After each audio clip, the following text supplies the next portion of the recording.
그 무더운 여름을 무사히 보내게 하시고 만물이 결실을 거두는 풍요로운 가을을 허락하여 주시니 참으로 전능하신 하나님의 크신 사랑과 은혜에 감사드리며 찬양과 영광을 올려드립니다. 오늘도 거룩하고 복된 주님의 날을 맞이하여 원근 각처에 흩어져 살던 저희들을 불러주셔서 주의 성전에 모여서 신령한 예배를 드리게 하여 주시니 감사합니다. 이 시간 마음과 뜻과 정성을 다 모아 모든 것을 바치는 신령한 예배를 드리게 하여 주시고 오직 하나님께는 영광이요 드리는 저희들에게는 은혜의 시간이 되도록 인도하여 주시옵소서. 자비로우신 하나님 아버지, 지난 한 주간도 세상 욕심에 이끌려 산 저희들을 돌이켜보며 저희의 흉악하고 교만했던 죄악과 괴롭고 무거웠던 짐들을 주님 앞에 내려놓습니다. 알고도 의심하며 행치 못하고 주신 은혜에 감사하면서도 말씀대로 살지 못한 저희들입니다. 세상의 것들이 우리에게 참 생명을 줄 수 없음을 알면서도 하나님을 기쁘게 해드리기보다는 세상의 종노릇하며 살았던 저희의 연약한 믿음과 연약한 심령을 불쌍히 여기시고 한량없으신 사랑으로 용서하여 주시옵소서. 이제는 제 욕심과 계획보다는 하나님의 말씀에 귀 기울이며 주님 뜻대로 살아가는 저희가 되게 하여 주시고 참 기쁨과 감사가 넘치는 삶을 살 수 있도록 저희의 심령을 인도하여 주시옵소서. 사랑의 하나님 아버지, 어려운 세상살이 때문에 가정과 일터에서 코로나로 인해 힘들고 지친 연약한 성도들을 위해 기도드립니다.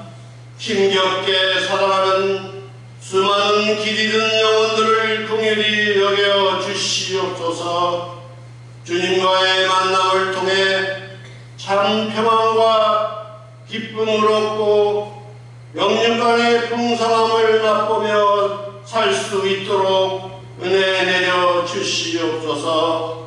능력에 많으신 하나님 아버지, 주님이 친히 세워주신 우리 브루클린 제일교회도 늘 신령한 은혜가 흘러 넘치게 하여 주옵소서. 각 가정마다 평강한 가정이 되도록 축복하여 주시오며 어려운 일을 당한 가정을 위로하여 주시옵기 바라고 원하옵나이다. 사업을 하는 가정을 축복하여 주셔서 사업이 날로 불꽃처럼 일어나게 하시며 직장에 나가는 성도들을 사랑하시사 지혜와 능력을 주시며 또 자녀들이 하나님의 말씀으로 양육되어서 영혼의 축복을 사모하여 신령한 생활을 이어가게 하옵소서. 오늘도 주님의 말씀을 들고 단위에 서신 이윤성 목사님을 성령의 강권적인 능력으로 붙들어 주시어서 그 입술을 통하여서 은혜의 단비가 흠뻑 내리도록 조명하여 주시옵소서. 예배의 시종을 주님께 의탁합니다. 이 시간도 주님 홀로 영광 받으시길 원하오며 거룩하신 예수 그리스도의 이름으로 감사하며 기도드리옵니다. 아멘.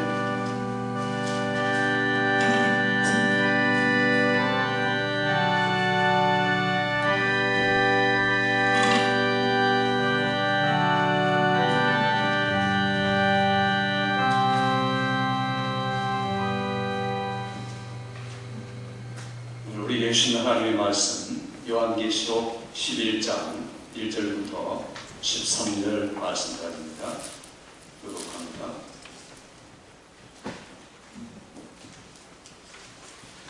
또 내게 지팡이 같은 갈대를 주며 말하기를 일어나서 하나님의 성전과 제단과 그 안에서 경배하는 자들을 측량하되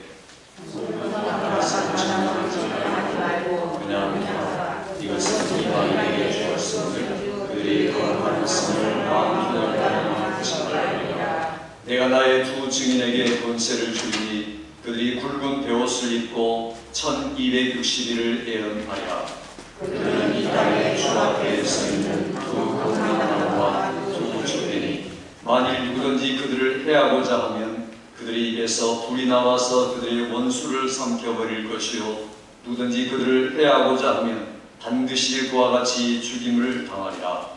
그들이 권능을 가지고 하늘을 가라. 그 예를 한 날 동안 비가 오지 못하게 하고 또 권능을 가지고 물을 피로 변하게 하며 아무 때든지 변하는 대로 여러 가지 재앙으로 땅을 지으리라. 그들이 그 증언을 마칠 때에 무적행으로부터 올라온 짐승이 그들과 더불어 전쟁을 일으켜 그들을 이기고 그들을 죽일 터인즉 그들의 시체가 큰 성길에 있으니 그 성은 영적으로 하는 성이라고 하고 배우라고 하니 곧 그들의 주께서 십자가에 못 박히신 것이라. 백성들과 족속과 방언과 나라 중에서 사람들이 그 시체를 사흘 반 동안을 보며 무덤에 장사하지 못하게 하리로다. 이 두 선자가 땅에 사는 자들을 괴롭게 하므로 땅에 사는 자들이 그들의 죽음을 즐거워하고 기뻐하여 서로 기쁨을 기쁘게 하리라. 3일 반 후에 하나님께로부터 생기가 그들 속에 들어가매 그들이 발로 일어서니 구경하는 자들이 크게 두려워하더라. 하늘로부터 큰 소리 있어 이리로 올라오라. 그들이 듣고 눈을 타고 그리로 올라가니 그들의 원수들도 구경하더라. 함께 그때 큰 지진이 나서 성 10분의 1이 무너지고 지진에 죽은 사람이 7천이라. 그 남은 자들이 두려워하여 영광을 하늘의 하나님께 돌리라. 아멘. 할렐루야. 아멘. 오늘 오신 모든 분들이 하나님의 말씀을 통해서 위로와 확신 또 새롭게 도전받는 은혜의 말씀 되기를 주의 이름으로 축원합니다. 서로 다시 한번 격려하고 인사합시다. 일주일 내내 하나님이 함께 하시기 바랍니다. 오늘도 은혜와 평강 주시기를 바랍니다. 여러분 축복이 그대로 이루어지기를 주의 이름으로 축원합니다. 청년병 우리에게 점점 이제 조금씩 나아지는 것 같습니다.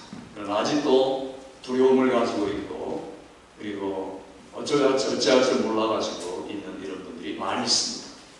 이런 전염병이 꼭 필요합니다. 부정적으로 이야기할 수 있습니다. 왜냐하면 이런 게 있어야 신앙이 걸러지고 그리고 더 긴박감과 절박감을 가지고 신앙생활을 할 수 있겠다. 요한계시록은 전염병의 이야기를 상당히 많이 다루고 있습니다. 점점 말세가 다가올 때 정말 신앙으로 회복되어라. 그래서 눈에 보이는 증거로서 우리에게 걸림돌을 보여주고 거기서 넘어진 사람이 있고 오히려 그걸 뛰어넘는 사람이 있고 그걸 보면서 벌벌 떠는 사람이 오히려 그런 것들 때문에 더 확신을 가진 사람이 있다더라. 이게 바로 요한계시록의 말씀입니다. 그러니 우리가 이럴 때 예배 가장 중요한 예배를 우리가 무시하거나 또 게을리하면 이 말이 되지를 않습니다. 그 예배라는 것은 우리가 이렇게 대면해서 하나님께 드리는 것이 진정한 예배고 천국에 가서 우리가 저렇게 유튜브로 예배드리고 줌으로 예배드리겠습니까? 그런 일은 있을 수가 없겠죠. 모든 서로가 얼굴을 대하면서 남녀노소 오래전 살았던 분이나 지금 살았던 분이나 다 같이 얼굴을 뵈면서 하나님께 예배드리는 날이 그 장소가 영원한 천국입니다. 그러니까 그걸 거기서 가서 하지 말고 여기서 미리 그렇게 살라. 그래서 하나님이 주일날 예배를 주시고 모든 일주일의 삶을 주일에다 초점을 맞추게 하시고 주일로부터 시작해서 일주일이 흘러가고 우리 일생이 흘러가도 그렇게 만들어 주신 겁니다. 그러니까 주일을 소중히 여기는 자, 주님을 소중히 여기는 자고 하나님이 그를 소중히 여겨주실 줄 믿습니다. 주일을 무시하면 하나님의 무시를 받는 분들입니다. 그러니까 우리가 이런 일을 당할수록 더 우리가 정신을 바짝 차리고 긴장하고 계시록과 같은 말씀을 잘 읽고 들으면서 공부하고 그리고 우리의 미래를 준비해야 됩니다. 나뿐 아니라 내 가족들, 내 자녀들, 내 주위에 있는 모든 사람들을 향해서 이와 같은 마음을 품는 게 마땅한 우리의 자세죠. 오늘 성경을 보면은 교회가 어떻게 살아야 할까를 자꾸만 말하는데 오늘날 세상의 교회는 그렇지 않은 것 같습니다. 우리 조국의 교회가 지금 TV를 통해서 얼마나 욕을 먹고 있는 현실을 우리가 보고 있습니다. 그래서 교회 안 모이면 좋겠다. 모여야 되죠, 물론. 그러나 법을 지키면서 질서를 잘 준수해가면서 해야 되는데 이게 오히려 그렇지 못하고 교회에서 음식을 먹고 그리고 같이 가까이서 질서를 안 지켜가면서 결국엔 전염을 일으켜서 교회가 이제는 세상의 빛이 아니라 세상의 암흑이 되고 말았다. 그러니 이런 뉴스를 보면서 물론 그 뉴스가 불온한 사람들이 일부러 교회에 초점을 맞춰가지고 한 것일 수 있습니다. 그러나 그럼에도 불구하고 우리 자라나는 꼬마 아이들이 큰 교회 아이들이 하는 이야기가 교회에 창피해서 못 다니겠어요. 이런 이야기를 들으면서 어른들은 충격입니다. 그러니 정말 모범이 되고 그러면서 하나님과 세상을 섬기는 교회가 되었다면 그런 말들이 안 나왔을 텐데 그런 말들이 지금 계속 나오고 있고 실제로 어린아이들이 예배드리는 숫자가 감소되고 그런 것들은 교회의 어둠의 그림자가 지금 사실 비춰주고 있는 겁니다. 그러니 이게 꼭 비단 한국만의 현상은 아닙니다. 우리 주위도 마찬가지죠. 그러니까 우리가 제일 처음에 회복해야 할 게 뭔가? 예배를 회복하되 가정에서도 직장에서도 예배적인 삶도 회복해야 된다. 예배드리고 난 그 예배에 반영된 모습 그대로 삶에 회복되어지고 그러면 가족이나 그리고 직장에서나 사람들이 우리를 볼 겁니다. 우리의 냄새를 맡을 겁니다. 우리를 접촉할 겁니다. 그러면서 다르다. 확실히 천국이 있다. 확실히 주님의 날은 거룩한 날이구나. 아무리 우리가 막으려 해도 안 되는구나. 내가 저런 사람을 표본 삼아야 되지. 난 이런 말을 들을 수 있다면 얼마나 좋습니까? 그게 교회의 빛이죠. 교회가 점점 어두워가고 사람들이 과연 교회 앞으로 미래가 있을까? 승리가 있을까? 이렇게 토론하는 분들이 점점 많아져 갑니다. 그러나 성경은 뭐라고 말합니까? 교회는 반드시 승리한다. 반드시 이긴다. 성도들은 잠깐 동안 넘어지는 것 같고 어두운 것 같아도 세상에 의해서 조롱거리가 되는 것 같아도 교회는 견고하게 서서 천국까지 들어간다. 믿습니까 여러분? 이게 우리의 확신입니다. 그러니까 교회 욕한다고 해서 여러분 같이 우리가 따라서 하면 안 됩니다. 그분들은 욕하고 그다라고 내버려 두고 우리는 행동으로 본을 보여야 되죠. 아니다. 라는 것을 말로 하기 전에 우리 행동으로 보이고 우리의 영향력을 그들에게 보여주면서 점점 변화시켜 나가는 게 우리의 사명입니다. 오늘 성경의 교회의 모습을 우리에게 보이면서 하나님이 얼마나 교회를 사랑하시는가 하는 이야기를 우리에게 주고 있습니다. 이제까지 우리가 6장에서부터 심판, 재앙이 시작된 것을 들었습니다. 그래서 7 그 인의 재앙을 통해서 무시무시한 광경들이 전개가 됩니다. 그런데 그렇게 말씀을 쭉 진행하시다가 중간에 7장에 와서 14만 4천 이마에 입맞은 성도들이 하나님을 찬양하면서 놀랍게 그에게 영광을 돌리며 자 이런 확신을 가지고 살아라. 교회가 아니다 가고 두렵고 힘들고 그리고 정부에게 혹은 세상에게 부딪히고 그리고 상처를 받지만 너의 미래의 영광 곧 있을 영광을 생각한다면 얼마든지 위로하고 확신을 가질 수 있다. 그렇게 하기 위해서 7장을 주시고 8장 9장에서 다시 하나님께서 나팔의 재앙을 7가지 쏟아부으면서 거기서 진행된 게 아니라 중간에 막간을 두고 지난 시간에 10장하고 오늘 11장 그리고 14장까지가 막간, 그 가운데 우리에게 소망과 확신을 주고, 그래서 이 땅을 이기며 살아갈 수 있는 방법이 있고 원리가 있다. 그게 뭐냐? 그건 바로 하나님의 말씀을 어떻게 하라고 했습니까? 받아 먹어라, 가져다 먹어라. 그리고 가져다 먹은 그 말씀을 가지고 내 사명을 감당해라. 그러면 얼마든지 교회는 이 땅 끝날까지 이길 수가 있다. 그래서 지난 시간에 강조가 이 책을 받아 먹어라 라고 했다면, 받아 먹은 우리가 어떻게 살아야 될까, 교회가 무엇을 해야 할까 하는 것을 말씀하고 있습니다. 한마디로 말하면 교회는 증인이다. 증인은 분명한 자세를 가져야 된다 하는 것을 우리에게 말씀하고 있습니다. 오늘 본문의 말씀을 통해서 이 두 증인이라고 말하는 것은, 둘이라고 말할 때는 성경에 늘 증거하는 사람, 교회를 말할 때 둘 아니면 셋, 두세 사람이 내 이름으로 모인 곳, 이렇게 말합니다. 그러니까 성경에 둘이 나오면 늘 증거한다, 대언한다, 그리고 증거를 가지고 있다, 복음을 전한다, 이런 뜻을 우리에게 설명을 해주고 있습니다. 그래서 요한일서에 나온 둘 하면 우리가 그런 상징적인 뜻을 가지고 있구나. 또 셋 하면은 삼위일체 하나님에 대한 상징을 말하고자 하는구나. 또 12, 14, 혹 14만 4천, 1000 이러면 많은 사람들을 말하고 있구나. 또 6 하면은 이게 그리고 재앙을 이야기하고 특별히 마귀나 이 땅에 속한 것들을 이야기하고 있구나. 이렇게 우리가 상징적으로 이야기를 합니다.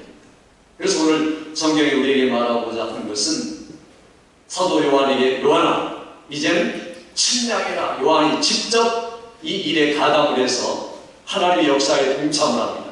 적극적으로 동참하면서 하는 일이 뭔가? 청량, 이 자를 가지고, 이 줄자를 가지고 재보는 일을 한다는 것. 무엇을 재는 겁니까? 세 가지를 재고 있습니다. 한번 성경 읽어보겠습니다.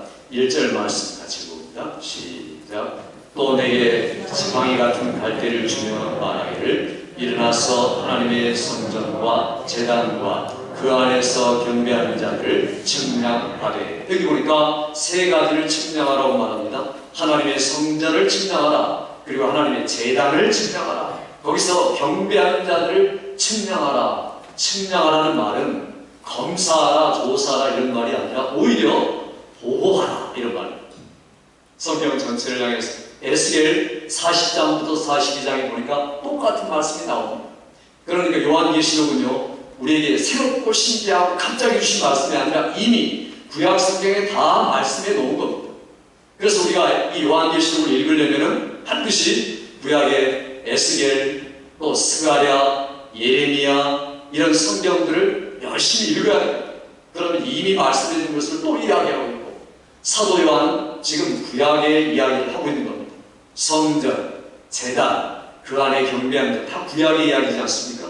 구약을 그대로 이어받은 선지자로서 지금 이야기하고 있는 겁니다. 그러니까 신약의 선지자, 신약의 예언하는 자로서 우리에게 지금 말씀하고 있는 게 이 요한복음입니다. 그러니 하나님의 보호를 받는 사람들은 누구냐? 예배에 집중하는 사람이다. 금방 이야기한 것처럼 코로나 바이러스 인해서 우리가 예배가 틀어지면 하나님의 보호에서 점점 떠나려고 하는 사람하고 똑같습니다. 하나님은 성전에 있는 자, 제단에 있는 자, 그 안에서 경배하는 자를 보호하시고 인도해 주신다. 믿습니까 여러분? 이게 우리의 믿음이지 않습니까? 그래서 오늘 여러분이 여러 가지 장애를 극복하고 이 자리에 나온 줄 압니다. 예배가 더 중요하기 때문에 모든 사람들이, 많은 사람들이 지금 교회가 3분의 1 하는 숫자가 예배를 잘 못 드리고 있습니다. 교회 나오는 분들이 한 3분의 1 정도밖에 되지 않습니다. 그 3분의 1들이 얼마나 더 못된 사람들입니까? 그러니 우리가 이런 어려울수록 나는 이스라엘 곳이 성전이요 제단이고 하나님을 경배하는 자의 자리구나, 하나님이 그런 자를 보호하시는구나, 그 하나님을 전능하신 하나님으로 나의 하나님, 나의 요새를 삼을 때 전염병과 재앙이 너희를 물러가리로다. 믿습니까 여러분? 그러니까 우리가 그런 걸 믿고 실제로 약속을 체험해야 되죠. 그냥 마냥 두려워하고 피한다고 해서 이게 넘어가고 그냥 끝날 수 있는 겁니까? 그거 아닙니다.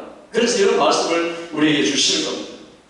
그러면서 우리가 무작정 예배드리고 거기서 끝나는 게 아니라 내 사명을 감당해다오 라고 우리에게 사명을 주는 게 바로 증인, 그리고 그 사명을 가리켜 자세라고 한다면 오늘 증인의 자세를 우리에게 말씀하고 있습니다. 그 증인이 누굽니까? 우리 한번 4절 말씀 읽어보도록 하겠습니다. 4절 읽습니다. 시작. 그들은 이 땅의 주 앞에 서는 두 감람나무와 두 촛대니. 여기 보니까 두 증인이 누구냐 하면 두 감람나무, 두 촛대입니다. 한국에 이단들이 굉장히 많습니다. 세계에서 이단이 가장 많이 수출되는 나라가 어딘지 아십니까? 우리 조국입니다. 한국. 다른 나라보다도 몇 배 앞보다 더 많습니다. 이 특별히 오늘 우리가 읽은 구절 두 감람나무 누군 줄 압니까? 박혜선, 문선명, 이만희, 정명석, JMS라고 그러죠. 홍종효. 한국에 심은 모든 교주들이 내가 바로 감람나무다 이렇게 이야기합니다. 이 감람나무라는 것은 그 기름, 다른 말로 말하면 구약 성경의 성령의 상징입니다. 그러니까 내가 보혜사야, 그리고 내가 왕권을 가지고 있어 라고 말하면서 막 갖다 붙이는 거예요. 한국의 계시록을 읽는 사람 중에 신은 모든 교주들은 이 구절을 갖다가 자기에게 붙인 거예요. 그러나 성경에 그런 뜻이 아니죠. 두 감람나무라는 것은 구약 성경에 이미 스가랴 4장에 나와 있습니다. 두 감람나무는 하나님의 신이라는 거예요. 성령님을 이야기하고 있습니다. 그 성령님 그 왼쪽 오른쪽에 바로 그 감람나무 주위에 두 촛대가 있다라고 이 스가랴 4장은 우리에게 말씀하고 있습니다. 그러니까 이 모든 촛대라는 것은 다른 말로 말하면 요한계시록 1장 이미 말했죠. 7 촛대는 뭐라고 그랬습니까? 7 교회이다 그랬습니다. 이미 우리에게 말씀해 주셨죠. 그러니까 교회는 반드시 감람나무의 힘을 공급받아야만 살 수 있다. 모든 성도들은 감람나무의 그 원천에서 나오는 것들을 마시고 그리고 사용해야만 제대로 설 수 있다. 성도의 삶이라는 것은 성령의 역사 아니면 힘들다는 겁니다. 이는 힘으로 되지 않냐고 능으로 되지 않냐고 오직 같이 합시다. 하나님의 신으로 되느니라. 그렇습니다. 우리의 삶도 그렇고 교회 생활도 그렇고 예배도 그렇고 모든 것들을 가능하게 하는 분은 바로 하나님의 신이다. 성령이시다. 이 바로 두 감람나무 이야기입니다. 그러니까 촛대는 감람나무를 통해서만 존재할 수 있고 활동할 수 있다 하는 이야기입니다. 그러니 우리 교회 신앙생활을 어떻게 해야 할까? 증인의 자세는 무엇인가? 결국 성령을 의지해서 충만한 자세를 가지는 게 증인의 자세다 하는 겁니다. 그래서 이 두 감람나무와 두 촛대, 이 촛대를 등잔 혹은 이렇게도 이야기하고 촛불 이렇게도 이야기합니다. 그러면서 교회 감람나무와 두 촛대의 관계가 합해진다면 결국에는 증인의 자세, 증인의 능력, 증인의 삶은 이러한 것이 되어야 한다는 것을 우리에게 이야기하고 있습니다. 그러니 성령 충만만이 우리가 사실 추구할 겁니다. 이런 시대에도 하나님 나를 보호해 주세요 라는 기도도 필요하지만 더 중요한 것은 보호 이상 나의 성령으로 충만하게 하옵소서. 그러면 우리가 얼마든지 이 역경과 환경을 이겨나갈 줄 믿습니다. 그러면서 주님이 또 증인에게 주신 자세가 있습니다. 3절 말씀 한번 읽어볼까요? 3절 시작. 내가 나의 두 증인에게 문세를 주니 그들이 붉은 베옷을 입고 1260일을 예언하리라. 여기 보니까 베옷을 입고 예언한다.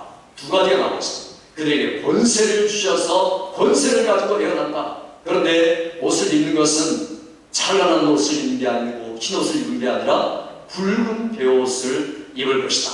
붉은 베옷을 입는다는 말은 회개케 하는 이야기입니다. 회개의 이 어떤 촉구를 위해서 우리에게 하시는 말씀이 붉은 베옷이다라고 이야기합니다. 그러니 요나가 니느웨 성에 가서 그 악한 성에 가서 회개를 명할 때 깜짝 놀랐습니다. 그 악한 사람들이 어떻게 저렇게 붉은 베옷을 입고 회개할 수 있을까? 세상에서 가장 악한 사람이라고 생각했던 요나의 선지자의 선입관을 여지없이 깨뜨려버리고 하나님이 하시니까 사람들이 회개하더라. 너는 가서 전해라. 그럼 회개를 촉구하면 그들이 내 말을 들을 것이다. 이걸 증명하는 게 요나서 성경 이야기입니다. 오늘 이런 이야기를 가지고 두 증인이 취해야 할 자세가 뭐냐? 굵은 벼옷을 입고 하나님의 말씀을 대변해라. 회개의 촉구를 계속 감당해라. 이게 중요합니다. 신앙생활은 한마디로 말하면 회개다라고 말할 수 있습니다. 그런데 여기 증인이 가지고 있는 능력이 얼마나 대단한 것입니까? 주님은 증인들에게 내가 세상 끝날까지 너와 항상 함께할 것이다. 자, 한번 읽어보겠습니다. 우리 5절 6절 말씀 같이 읽습니다. 5절 6절 시작. 만일 누구든지 그들을 해하고자 하면 그들의 입에서 불이 나와서 그들의 원수를 삼켜버릴 것이요 누구든지 그들을 해하고자 하면 반드시 그와 같이 죽임을 당하리라. 이렇게 보니까 하나님께서 교회 두 증인에게 허락한 권세가 엄청납니다. 그러니까 만일 하나님의 종들을 교회를 거스리고 이런 사람들을 하나님이 어떻게 하신다는 겁니까? 여기 보니까 권능을 가지고 물을 변하여 피가 되게 하고 또 여러 가지 재앙으로 땅을 치고 불로 그들을 삼켜버릴 것이다. 그러니 이게 실제로 이런 일이 있겠습니까? 구약성경에 보면요, 아하시아라는 그 왕이 엘리야를 핍박하려고 합니다. 그럴 때 엘리야는 지금 하나님의 말씀을 전해야 되는데 그 방안이 있으면서 하나님께 기도하죠. 하나님, 저를 보호해 주세요. 그럴 때 하나님이 하늘에서 불을 내려서 50명씩 엘리야를 잡아가려고 온 사람들을 그냥 불살라고. 실제로 하늘에서 불이 내려서 또 50명 오니까 또 불살라고 하죠. 얼마나 무서운 이야기입니까? 그러니까 뭐 벌벌 떨 수밖에 없죠. 왕이 하나님의 그 말씀을 전하는 사람들을 이와 같이 보호한다. 실제로 나와 있습니다. 모세가 애굽 땅에 가서 그 강물을 치니까 어떻게 됩니까? 나일 강이 온통 피로 변합니다. 하나님이 모세에게 권세를 주셔서 말씀을 전하도록 그렇게 놀라운 능력을 그에게 허락하셨다는 것. 이런 일들이 오늘날도 말씀을 전하는 것을 함께한다. 오늘 우리는 사실 많은 이적들이 나타나고 있지 않습니다. 그러나 선교지에 보면 많은 분들이 우리가 깜짝 놀랄 많은 일이 일어납니다. 어떨 때는 여기서 말씀 전하는 분이 옮겨가지고 시간을 초월해가지고 다른 데 가서 말씀을 전하고 계시고, 어떨 때는 불치에 대한 독을 마셨는데 죽지 않고 원주민들이 보니까 분명히 직사해야 되는데 안 죽고 어저씨 설교를 하고 있고, 그러니까 막 변화되는 역사들이 나타나죠. 그러니까 핍박을 받고 어려움을 감당하고 말씀을 정말 신실하게 전하는 것은 이런 역사가 있다는 것. 그러니까 우리가 이 믿음 가지고 하나님은 그곳이나 이곳이나 옛날이나 지금이나 동일한 하나님이다. 우리 그 하나님을 믿고 복음의 증인으로 살겠다. 다짐할 수 있는 여러분 되기를 주의 이름으로 축원합니다. 얼마든지 우리가 하나님 능력과 권세를 가지고 영적인 싸움의 승리자로 살아갈 수가 있다는 겁니다. 그러니 이 일은 5절과 6절의 말씀을 물고 오늘 또 동일하게 적용되는 말입니다. 야고보 사도는 우리에게 그렇게 말하죠. 야고보서에 엘리야는 우리와 성정이 같은 사람이로되 그가 비 오지 않기를 간절히 기도할 때 3년 반 동안 이 땅에 비가 안 오고, 여기 3년 반이란 말이 지금 성경 안에서도 반복이 됩니다. 세 반때와 두 때와 세 반때, 그래서 세 때 반, 3년 반이라는 말이 반복되죠. 3년 반 동안 핍박도 있지만 하나님의 놀라운 능력이 있을 것이다. 무엇을 통해서요? 기도를 통해서다. 그러므로 간절히 기도하라. 증인의 자세, 교회의 자세는 하나님 앞에 기도하는 엘리야의 자세다. 간절히 기도할 때 하나님의 역사가 그에게 나타나듯 이 어려운 재앙과 전염병을 얼마든지 극복하기 위한 하나님의 최고의 선물과 통로와 자원은 우리의 기도다. 기도하는 여러분 되기를 주의 이름으로 축원합니다. 그래야 우리가 얼마든지 넉넉하게 이런 환난들을 견뎌나갈 수가 있다는 것. 이 바로 증인들의 분명한 자세입니다. 실제로 예레미야에 보면은 예레미야 5장 14절에 하나님의 말씀이 불이 되어 사람들을 심판하리로다. 얼마나 교회가 위대한 권세를 가지고 있는가 하는 겁니다. 그러니까 우리가 기도하고 말씀 의지하고 증인의 사명을 감당하면 하나님 이런 이적과 능력을 베풀어 주시는데 우리가 게을리하고 등한히하고 무시하면 이런 이적이 나타날 리가 만무합니다. 그러니 우리에게 주신 일들이 뭔가? 가장 어렵고 힘들 때 교회가 빛을 발하기 위해서 애를 쓰는 것. 아인슈타인이라는 사람은 우리가 잘 아는 최대 과학자죠. 그 사람은 이 교회를 조롱하는 사람이고 비판하는 사람입니다. 그걸 교회는 빛을 잃었고 아무것도 아니다 이렇게 비판하는 사람인데 실제로 1차, 2차 대전을 거치면서 생각이 바뀌었습니다. 내가 기대했던 사람들은 대학이었고 내가 기대했던 사람들은 언론사였다. 히틀러에 대해서 뭔가 말할 줄 알았다. 그런데 모두가 히틀러의 종이 되어버리고 꼼짝도 못하더라. 그런데 히틀러를 향해서 정작 소리 높여 외치고 당신 잘못했습니다. 전쟁을 중단하세요. 안 그러면 우리도 가만히 있지 않겠습니다. 라고 대담하게 말했던 사람들이 누굽니까? 바로 교회라는 거죠. 아, 교회는 살아있구나. 교회가 올바른 빛을 발하고 있구나. 내 애정이 이제는 교회가 되어야겠구나. 이렇게 자기의 글에 일기에 쓰고 있습니다. 그러니 교회를 한때 조롱했던 사람이 위기 때의 교회가 행동하는 것을 보면서 그의 마음이 바뀌었다면 오늘 우리가 위기 때의 교회가 행동할 때라는 겁니다. 위기 때에 하나님 더 사랑하고 하나님 뜨겁게 예배하고 다른 사람을 섬기고 우리의 선행을 베풀고 이런 일들이 오히려 위기 때 우리가 해야 됩니다. 그래서 하나님 이런 말씀을 우리에게 재앙과 심판이 막 쏟아지는 가운데서 그래 세상은 그렇게 망해가지만 하나님은 교회를 보호하시는 거야 라고 우리에게 지금 우리에게 권면의 말씀, 위로의 말씀, 확신을 주는 말씀이 바로 이 말씀. 이 사람들이 권세를 가졌다는 게 특징입니다. 그러나 이 두 번째 특징이 있는데요. 이게 뭔가 한번 보겠습니다. 7절의 말씀 한번 읽어보겠습니다. 7절 읽습니다. 시작. 그들이 그 부침을 마칠 때에 무적행으로부터 올라온 그 짐승이 그들과 더불어 전쟁을 일으켜 그들을 이기고 그들을 죽일 터인지로. 여기 보니까 권세를 가졌는데 어떻게 됩니까? 죽임을 당한다는 거예요. 누구에게? 무적행으로부터 올라온 악한 영들 때문에 무적행의 사자로부터 전쟁을 하기 시작하는데 전쟁을 하면서 결국에는 그들이 이겨서 죽임을 당하더라.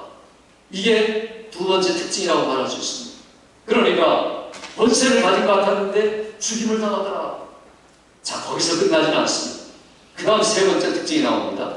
읽어보겠습니다. 11절 말씀 읽어가서 11절 읽습니다. 시작. 3일 반 후에 하나님께로부터 생기가 그들 속에 들어가네 그들이 발로 일어서니 구경하는 자들이 크게 두려워하더라. 여기 보니까 하나님 3일 반 후에 그러니까 잠깐 동안 후에 생기가 하나님의 성령의 능력이 그들 속에 들어가니까 죽었던 사람들이 어떻게 됩니까? 벌떡 일어나 살아났다는 겁니다. 그 기간이 3일 반밖에 되지 않는다는 겁니다. 그러나 지금 여기서 말하고자 하는 게 뭡니까? 교회가 가장 어둡고 망하는 것 같고 힘드는 것 같고 증인들이 죽은 것 같은데 그게 3일 반밖에 안 되더라. 여기 3년 반도 아니고 42달도 아니고 1260일도 아니라 3일 반 이렇게 해야 돼요. 그러니까 매우 짧은 동안 죽임을 당하지만 다시 부활한다.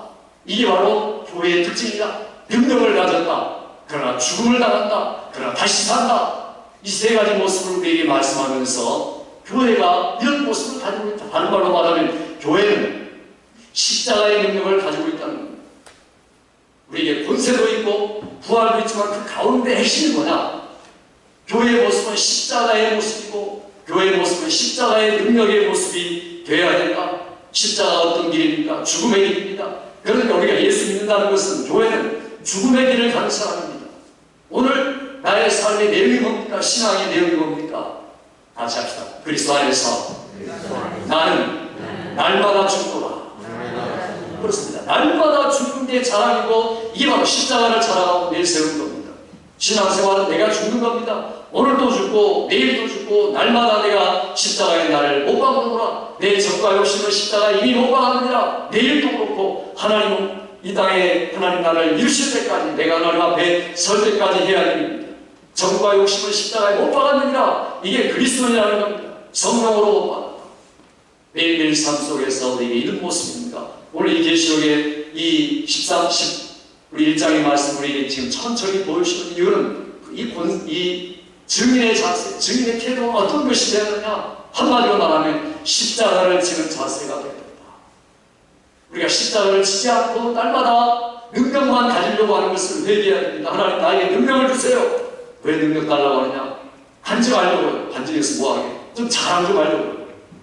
이게 혹시 우리의 삶 아닙니까? 그러니까 능력을 받아서 다른 사람하고 비교하고 어떤 교회는 교회가 건물이 크다는 걸 자랑하고 사람들이 많다는 걸 자랑해요. 그 자랑거리 안 되는 겁니다.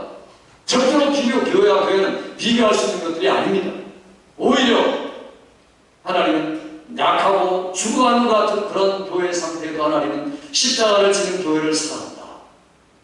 몇 사람이 모이느냐, 교회 건물이 얼마나 크느냐, 그 집단이 어떤 일을 하느냐가 중요한 게 아니라 그 각각이 십자가의 중심의 신앙을 가지고 매일매일 죽으면서 증인의 태도를 가지고 살고 있느냐, 이게 중요하다는 겁니다.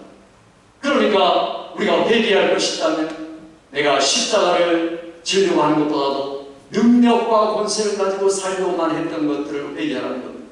항상 능력만을 구하고 그리고 치료만을 구하고 그리고 성공만을 구하고 행복만을 구한다면 우리는 스포일된 그리스도인이 될 수밖에 없습니다. 망가진 그리스도인의 모습이죠. 그건 유치한 겁니다. 오늘 우리 성경을 통해서 우리에게 주시는 것은 십자가의 길을, 이 길을 가야 된다. 그게 어떤 길이냐? 제일 중요한 것은 회개의 길이다. 성경에 가장 많이 나온 단어가 있다면 회개하라는 겁니다. 말세, 재앙 앞에, 전염병 앞에, 전쟁 앞에, 아주 최후의 종말 앞에 우리가 가질 때는 회개하는 것이다. 하나님 앞에 회개하는 모습이 아름답습니다. 어제 제가 우리 노회에 귀한 목사님의 장례식에 참여했습니다.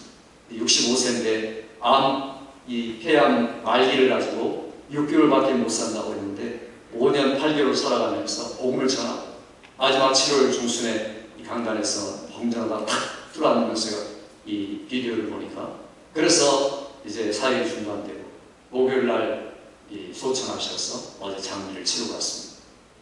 그분이 얼마나 힘있게 멋지게 끝까지 복음을 증거하며 살았는지 수많은 사람들이 그를 칭찬하고 격려하면서 참 안타깝다, 아쉬운 점이다, 더 살아서 하나님 일을 감당해야 되지. 이부동성으로 하는 말이 그런 말이었습니다. 그러니까 우리가 그런 삶을 살아야 되지 않겠는가. 하나님 앞에 그분이 하나님의 영광을 돌리지 못하는 것들을 회개하고 끝까지 최후까지 하나님의 영광 돌리게 도와주세요 라는 이런 기도 제목이 그분의 기도 제목.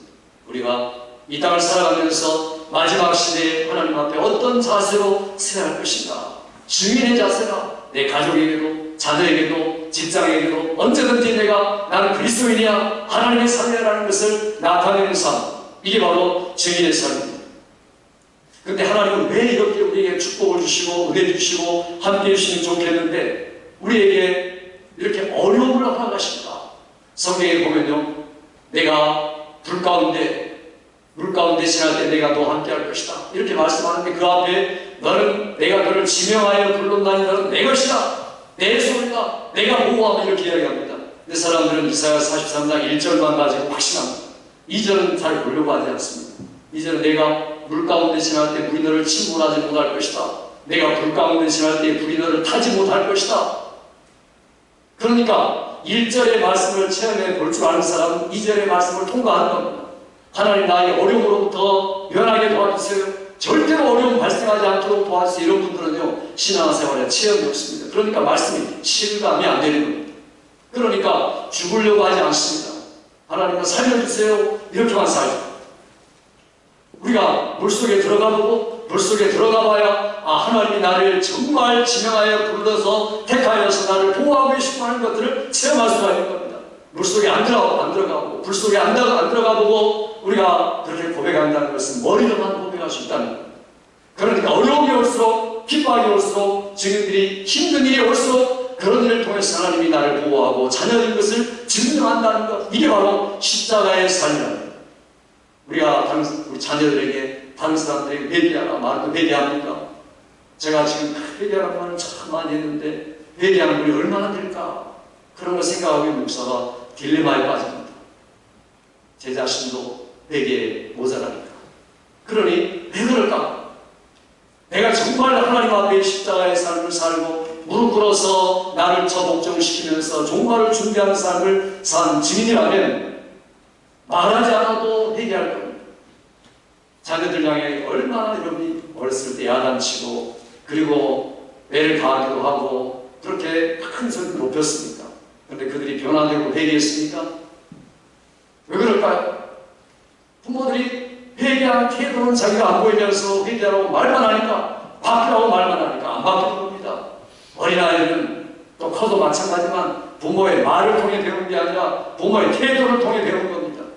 그러니 우리가 태도를 올바로 해야 되죠. 태도가 올바르려면 마음이 바뀌어야 되죠. 마음이 바뀌면 하나님 말씀이 들어와서 마음이 바뀌어야만 태도가 바뀌는 거고 삶이 바뀌고 그 다음에 회개가 전파되고 증인의 태도가 나오는 겁니다. 이게 없으면 우리가 백날 말해도 허공을 치는 소리밖에 될 수 없는 겁니다.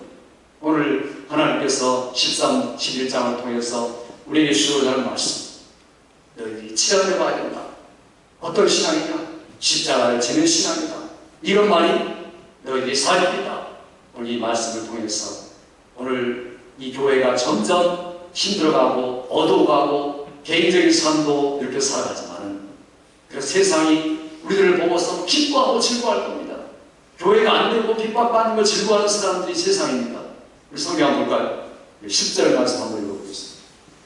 10절 같이 씁니다. 시작. 이 두 선지자가 땅에 산 자를 괴롭게 함으로 땅에 산 자들이 그들의 죽음을 즐거워하고 기뻐하며 서로 예물을 보내며 하더라. 여기 보니까 증인, 교회가, 그리스도인들이 땅에 사는 사람들을 언제 괴롭게 했습니까? 괴롭게 한 적이 없습니다. 오히려 기쁨의 소식, 복음, 크고 기쁨 좋은 소식을 전하는데 사람들을 괴로워했다는 겁니다. 왜 괴로워하겠습니까? 자기가 못 사니까, 지옥이 있다는 말을 듣고 겁나니까, 그러니까 괜히 핍박하고 괴로워한 겁니다. 그러니까 그 선지자들이, 증인이 죽을 때 시체도 옥수수하지 못하게 하고 3일 동안 내버려두고 오히려 죽음을 즐거워하고 기뻐하고 서로 예물을 보낼 만큼 그렇게 축제가 벌어진 악령들의 축제죠. 세상의 축제죠. 이런 모습이 주의 모습이라는 겁니다. 그러니까 우리가 절대로 그 사람들의 입술에 가담하면 안 되는 겁니다. 교회를 비판하고 교회를 책망하고 교회를 거꾸로 튀는 그들의 말을 우리가 막아야 되죠. 여기 보니까 세상이 그렇다는 겁니다. 이 10절의 모습이 세상의 모습입니다. 그럴 때 우리가 기죽지 않아야 한다는 겁니다. 그럴 때 우리가 꼬꾸라져서 안 된다는 겁니다. 왜냐하면 3일 반 후에 다시 하나님 우리를 부활시키기 때문에 어두운 그림자가 있던 교회가 3일 반 후에는 다시 살아나기 때문에 지금 하는 말입니다. 어떻게 살아납니까? 우리 11절 말씀 읽어보겠습니다. 11절 시작. 3일 반 후에 하나님께로부터 생기가 그들 속에 들어가매 그들이 발로 서서 구경하는 자들이 크게 두려워하더라. 아멘. 여기 보니까 죽음을 극복한 증인의 모습, 죽음을 이긴 교회의 모습을 우리에게 소개해주면서 하나님의 성령이 그들 속에 들어갈 때 그들이 부활해서 구경하는 사람들이 크게 두려워하더라. 벌벌 떨기 시작하는 겁니다. 그리고 그들의 마음이 조금씩 바꿔지기 시작하는 겁니다. 회개에 이르지 못할지라도 이게 세상의 모습이 되어야 됩니다. 우리가 증인의 올바른 자세를 가질 때 제대로 십자가 될 때 세상은 크게 두려워할 수밖에 없는 겁니다.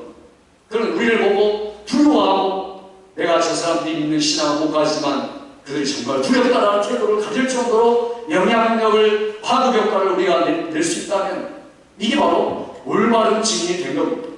오늘 하나님께서 우리에게 본질적인 사명을 교회가 감당하라고 부른 겁니다. 오늘 증인이란 말이 뭡니까? 그리스도인의 가장 좋은 대명사가 증인입니다. 성령이 내게 임하시면 내가 권능받고 예루살렘과 유대와 사마리아와 땅끝까지로 내 증인이 된다. 볼지라 내가 세상 끝날 때 내가 너와 함께 할 것이다. 함께하는 동행이 어디 있습니까? 증인에게 있다는 겁니다. 그러니까 이게 나의 사명, 교회의 사명, 우리의 사명이다. 우리가 행해야 할 마땅한 태도라는 겁니다. 하나님께서 우리를 이제는 어린 아이로 부른 게 아니고 병든 자로 부른 게 아니라 말세는 군사로 부른 겁니다. 군사가 누굽니까? 모집한 자를 기쁘게 하는 자입니다. 절대로 유치한 자가 아닙니다. 명령이 떨어지면 신속하게 움직이는 자입니다. 자기 의견과 생각이 없는 자입니다. 무조건 복종한 말씀 앞에 복종하는 자입니다. 그래서 내가 너를 군사로 불렀다. 내가 이제는 마지막까지 영적 전쟁을 해야 된다. 그러니까 이러이러한 영적 준비를 잘 갖춰라. 말씀과 기도와 확신을 가지고 얼마든지 이기는 삶을 매일매일 살아야 한다. 그래서 너희가 1260일 동안 핍박을 받고 어려움을 받아도 그 한 날 한 날이 매일 새롭고 감격적인 날이라 하나님 앞에 영광 돌리는 삶을 살아라. 이것이 오늘 여러분 말씀을 받는 여러분의 결심이 되고 우리 교회가 되고 하나님 앞에 인정받고 칭찬받는 여러분들로 세워지기를 주의 이름으로 축원합니다. 아버지 하나님, 이 시간에 주께서 주신 말씀처럼 우리 증인의 자세 성령으로 충만할 뿐 아니라 우리의 모든 상황을 철저하게 회개하며 또한 주님께서 우리에게 주신 이러한 핍박과 고난 속에서도 넉넉하게 영적 전쟁에서 이기는 군사로 우리를 불러주셨사오니 매일 삶 속에서 이 말씀을 기억하며 주님 앞에 올바로 세워지는 증인들 우리 교회가 되도록 은혜 베풀어 주셔서 복음을 증거하고 우리의 영향을 나타내고 세상에 빛된 사명을 넉넉하게 감당한 매일매일 주님 오실 때까지 우리의 삶이 되도록 우리를 붙잡아 주시고 사용해 주시고 함께해 주시기를 원하옵고 예수님의 이름으로 기도하옵나이다. 아멘.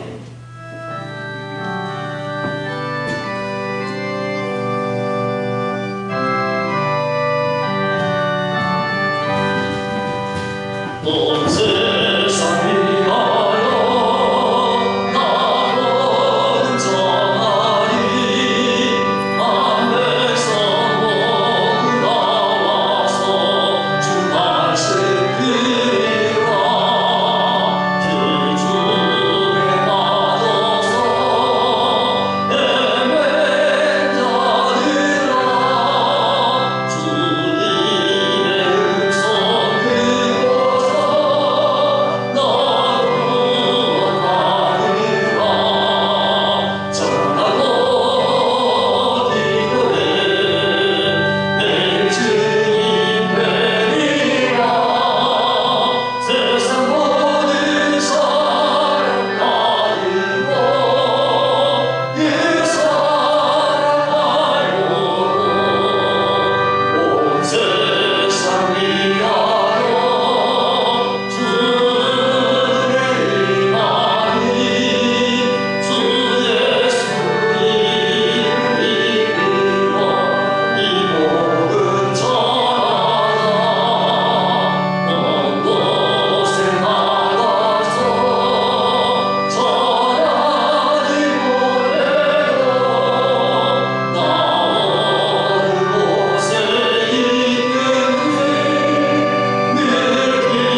사랑하는 성도들이 주 앞에 와 예배하는 중에 저의 소득의 일부분을 주 앞에 드리며 주님 사랑합니다, 의지합니다, 신뢰합니다, 하늘의 복으로 쌓는 사랑하는 성도들 이들의 신앙 고백을 받으셔서 이 땅에 살아가는 동안에 하나님을 영화롭게 하고 주의 교회를 위하여 멋지게 쓰임받으며 많은 사람들에게 인정받고 사랑받는 삶을 살도록 은혜 베풀어 주시옵소서. 땀이 있고 눈물이 있지만 일주일의 삶 속에서 참으로 힘들고 어려운 이 시기에 하나님의 능력만을 주의 주시는 복만을 구한 사랑하는 성도에게 아브라함에게 주셨던 이삭과 야곱에게 주셨던 동일한 복을 체험해 가도록 기도하며 하루를 출발하고 감사하며 하루를 종료하며 예배적인 삶이 되도록 순간순간 붙들어 주셔서 이 땅에서도 하나님의 보호와 인도와 복주심을 영육간의 물질로 건강으로 체험하는 성도들 되도록 은혜 베풀어 주시옵소서. 11조 주정예물, 주일예물, 감사예물, 선교예물, 교육관, 건축예물, 또한 구제예물 각종 제목을 따라 감사하며 하나님 앞에 일정하게 드리며 또한 소득의 각 중요한 11조를 드린 모든 이에게 복의 복을 더하여 주시고 하나님의 영광거리 기쁨이 되도록 은혜 베푸시기 원하옵고 예수님의 이름으로 축복하며 기도하옵나이다. 아멘.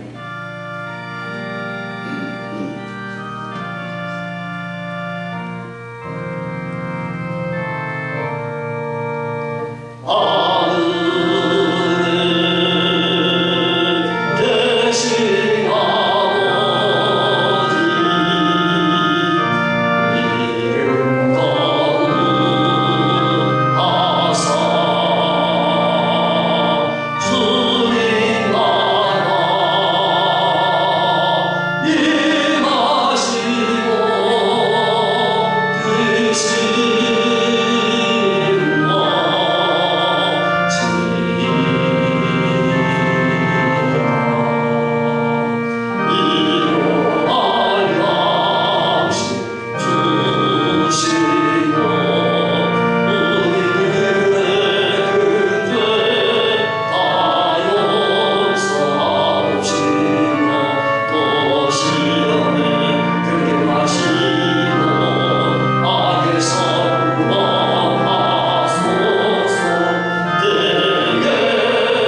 연약한 곳, 병든 곳에 손을 얹어 예수 이름의 능력, 보혈의 능력, 약속의 능력, 자녀의 권세에 의지하여 치료를 드립니다. 아버지 하나님, 이 시간 사랑하는 성도들이 저의 아픈 곳에, 연약한 곳에, 부족한 곳에, 병이 온일에 손을 얹어 오장육부, 신체가 부은 혈관, 아버지 하나님 손과 발과 머리와 뼈와 다리와 모든 것에 미리 손을 얹어 주의 약속의 말씀을 믿고 의지하여 믿음의 기도가 병든 자를 낫게 하고 의인의 간구가 역사함이 많다는 약속을 의지하여 싸우니 병들이 떠나게 하여 주시옵소서. 살아나게 하여 주시옵소서. 현상과 원인들이 제거되도록 은혜 베풀어 주옵소서. 예수 이름으로 명하노니 하나님의 자녀들을 괴롭히는 모든 병의 원인들은 병을 가지고 떠나갈지어다 떠나게 하여 주옵소서. 예수님의 권능과 능력과 보혈의 역사가 믿는 자에게 나타나게 하여 주옵소서. 손 얹은 즉 낫게 하여 주시옵소서. 주님의 영광 받아주시고 주님의 놀라운 능력으로 전염병의 시대도 안전하고 보호하고 하나님의 영광 보는 강건한 영육간의 강건한 성도들에도